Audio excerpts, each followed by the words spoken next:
Chapter 4. Marsha Overstrand. Marsha Overstrand strode out of her lofty tower bedroom with adjoining robing room, threw open the heavy purple door that led onto the landing, and checked her appearance in the adjustable mirror. "Minus 8.3%, she instructed the mirror, which had a nervous disposition and dreaded the moment when Marsha's door was flung open every morning. Over the years the mirror had come to read the footsteps as they crossed the wooden boards, and today they had made the mirror edgy, very edgy. It stood to attention, and in its eagerness to please made Marsha's reflection 83% thinner, so that she resembled something like an angry purple stick insect. "Idiot!" snapped Marsha. The mirror recalculated. It hated doing math first thing in the morning, and it was sure that Marsha gave it nasty percentages on purpose. Why couldn't she be a nice round number thinner, like 5%, or even better, 10%?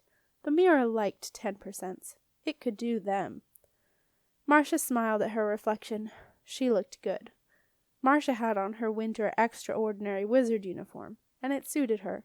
Her purple double silk cloak was lined with the softest indigo blue Angora fur. It fell gracefully from her broad shoulders and gathered itself obediently around her pointy feet. Marsha's feet were pointy because she liked pointy shoes, and she had them specially made. They were made of snakeskin, shed from the purple python that the shoe shop kept in the backyard just for Marsha's shoes. Terry Tarsal, the shoemaker, hated snakes, and was convinced that Marsha ordered snakeskin on purpose. He may well have been right. Marsha's purple python shoes shimmered in the light reflected from the mirror, and the gold and platinum on her extraordinary wizard belt flashed impressively. Around her neck she wore the Aku amulet, symbol and source of the power of the extraordinary wizard. Marsha was satisfied. Today she needed to look impressive and just a little scary. Well, quite a bit scary if necessary. She just hoped it wouldn't be necessary. Marsha wasn't sure if she could do scary. She tried a few expressions in the mirror, which shivered quietly to itself, but she wasn't sure about any of them. Marsha was unaware that most people thought she did scary very well indeed, and was in fact a complete natural at scary. Marsha clicked her fingers. "Back!" she snapped. The mirror showed her her back view. "Sides!" The mirror showed her both side views. And then she was gone, down the stairs 2 at a time, down to the kitchen to terrorize the stove, which had heard her coming and was desperately trying to light itself before she came through the door. It did not succeed, and Marsha was in a bad temper all through breakfast. Marsha left the breakfast things to wash themselves up, and strode briskly out of the heavy purple door that led to her rooms. The door closed with a soft, respectful clunk behind her as Marsha jumped onto the silver spiral staircase. "Down," she told the staircase. It began to turn like a giant corkscrew, taking her slowly down the tall tower, past seemingly endless floors and various doors that all led into rooms occupied by an amazing assortment of wizards. From the rooms came the sounds of spells being practiced, chanted incantations, and general wizard chit-chat over breakfast. The smells of toast and bacon and porridge mixed strangely with the wafts of incense that floated up from the hall below, and as the spiral stairs came gently to a halt, Marsha stepped off feeling slightly queasy, and looking forward to getting out into the fresh air. She walked briskly through the hall to the massive, solid silver doors that guarded the entrance to the wizard tower. Marsha spoke the password. The doors silently swung open for her, and in a moment she was through the silver archway and outside into the bitter cold of a snowy midwinter morning. As Marsha descended the steep steps, treading carefully on the crisp snow in her thin, pointy shoes, she surprised the sentry, who had been idly throwing snowballs at a stray cat. A snowball landed with a soft thud on the purple silk of her cloak. "Don't do that!" snapped Marsha, brushing the snow off her cloak. The sentry jumped and stood to attention. He looked terrified. Marsha stared at the waif-like boy. He was wearing the ceremonial sentry uniform, a rather silly design made from thin cotton, a red and white striped tunic with purple frills around the sleeves. He also wore a large floppy yellow hat, white tights, and bright yellow boots, and in his left hand, which was bare and blue with cold, he held a heavy pike-staff. Marsha had objected when the first sentries arrived at the wizard tower. She had told the supreme custodian that the wizards did not need guarding. They could look after themselves perfectly well, thank you very much. But he had smiled his smug smile, and blandly assured her that the sentries were for the wizards' own safety. Marsha suspected he had put them there not only to spy on the wizards' comings and goings, but also to make the wizards look ridiculous. Marsha looked at the snowball-throwing sentry. His hat was too big for him. It had slipped down and come to rest on his ears, which conveniently stuck out at just the right places to stop the hat from falling over his eyes.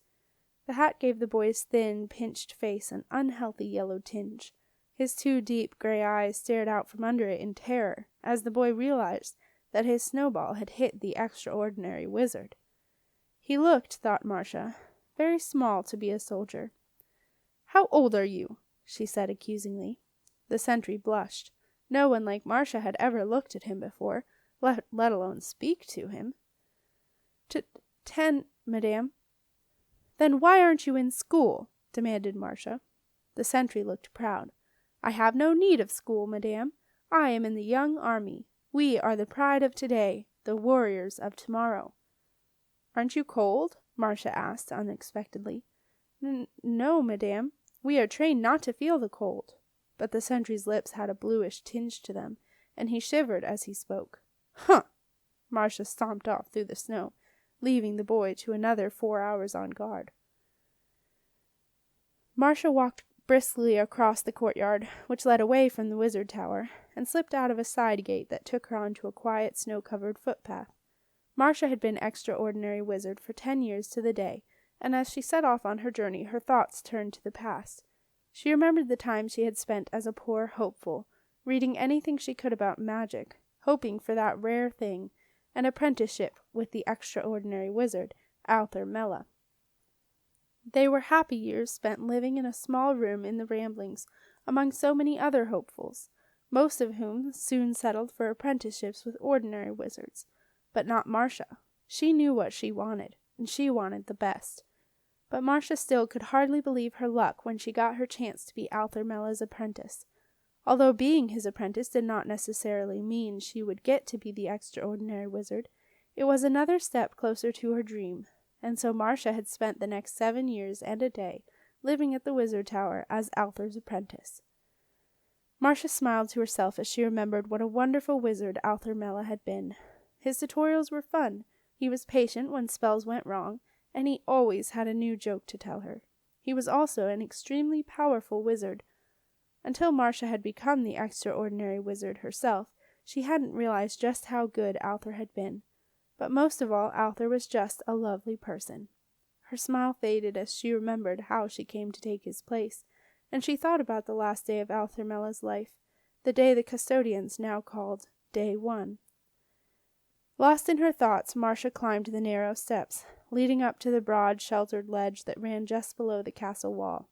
It was a fast way of getting across to the east side, which was what the Ramblings were now called, and which was where she was headed today.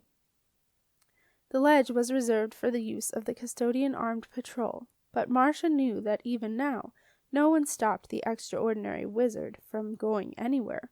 So instead of creeping through endless tiny and sometimes crowded passageways, as she used to many years ago, she moved speedily along the ledge until about half an hour later she saw a door that she recognized. Marsha took a deep breath. "This is it," she said to herself.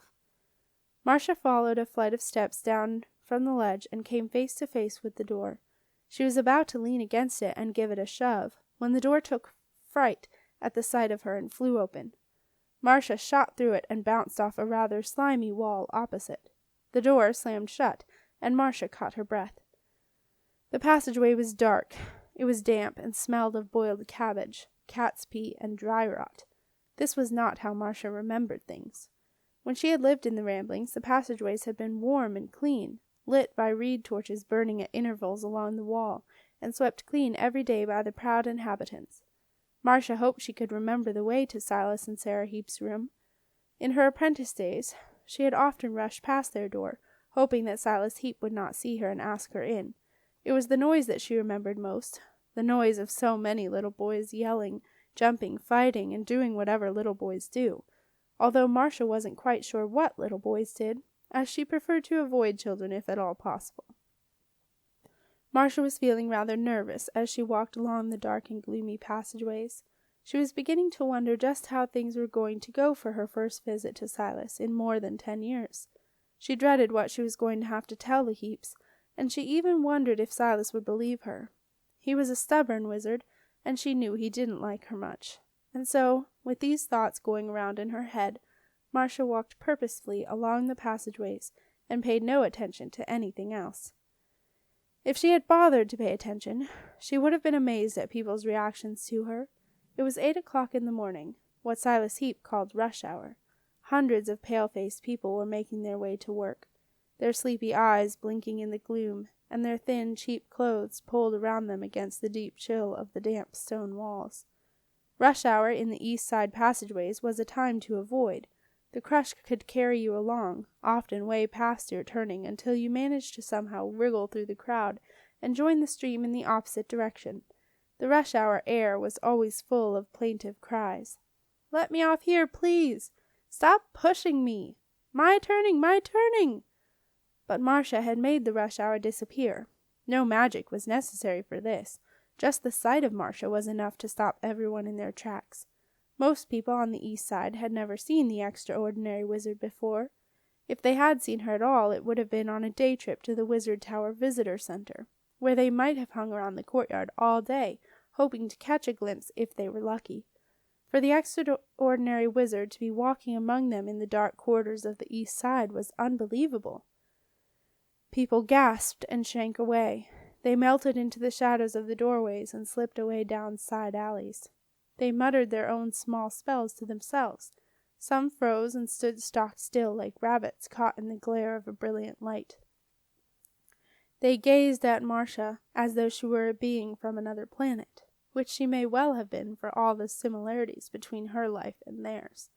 But Marsha did not really notice this. 10 years as the extraordinary wizard had insulated her from real life, and however much of a shock it had been when it first happened, she was now used to all giving way before her, to the bowing and the respectful murmuring that surrounded her. Marsha swept off the main thoroughfare and headed down the narrow passage that led to the Heap household. On her travels, Marsha had noticed that all the passages now had numbers that replaced the rather whimsical names they had had before, such as Windy Corner and Upside-Down Lane. The Heaps' address had previously been Big Red Door, There and Back Again Row, The Ramblings. Now it appeared to be Room 16, Corridor 223, East Side. Marsha knew which one she preferred. Marsha arrived at the Heap store, which had been painted regulation black by the paint patrol a few days ago. She could hear the noisy hubbub of a Heap breakfast going on behind the door. Marsha took some deep breaths. She could put off the moment no longer.